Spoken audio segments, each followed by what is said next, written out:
പച്ചമര വളരെ രസകരമായ ഒരു സംഭവം കാണിച്ചു തരാം. നമ്മളിപ്പോ യാത്ര ചെയ്യുന്നത് അമേരിക്കയിലെ യൂത്ത എന്ന് പറയുന്ന ഒരു സംസ്ഥാനത്തു കൂടെയാണ്.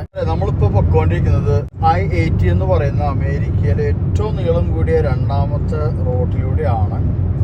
ആ റോഡിനെ കുറിച്ച് പറയാനല്ല ഞാൻ ഈ വീഡിയോ ചെയ്യുന്നത്. സംസ്ഥാനത്തിന്റെ പടിഞ്ഞാറ് ഭാഗത്തായിട്ട് വലിയൊരു മരുഭൂമിയുണ്ട്. ആ മരുഭൂമിയുടെ പ്രത്യേകത എന്ന് വെച്ച് കഴിഞ്ഞാൽ ഈ വെളുത്തിറക്കുന്ന സംഭവങ്ങൾ കണ്ടോ, ഇത് മണലല്ല, ഇത് കംപ്ലീറ്റ് ഉപ്പാണ്. ഏറ്റവും വലിയൊരു ഉപ്പിന്റെ മരുഭൂമി കൂടിയാണ് നമ്മളിപ്പോൾ ഈ യാത്ര ചെയ്യുന്നത്. ഇവിടുന്ന് യൂത്തയുടെ അടുത്ത സംസ്ഥാനമായ നെവാഡയുടെ ബോർഡർ വരെ ഈ ഒരു എന്താ പറയുക ഉപ്പ് മരുഭൂമി ഇങ്ങനെ പടർന്ന് പന്തലിച്ച് കിടക്കുകയാണ്.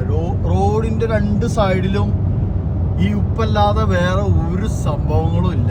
കിലോമീറ്ററുകളോളം നീളത്തിലാണ് ഈ ഉപ്പിന്റെ മരുഭൂമി ഇങ്ങനെ കിടക്കുന്നത്. അതൊന്നും നിങ്ങളെ കാണിക്കാന്ന് വെച്ചിട്ടാണ്. ഒരു രക്ഷയില്ലെന്ന് പറഞ്ഞു കഴിഞ്ഞാൽ എന്താ പറയാ, ഈ ഉപ്പല് തിളങ്ങുന്ന നമുക്ക് കാണാൻ കഴിയും. നമ്മൾ ഒരുപാട് സ്ഥലത്ത് യാത്ര ചെയ്യുന്നുണ്ട്, പക്ഷെ ഇങ്ങനെ ഒരു സംഭവം നമുക്ക് ആദ്യമായിട്ടാണ്. ഒരു വല്ലാത്തൊരു അനുഭവമാണിത്. ഇതേപോലത്തെ ഒരു ഉപ്പ് മരുഭൂമി കൂടെ ഉള്ളൊരു യാത്ര എന്ന് പറയുന്നത്.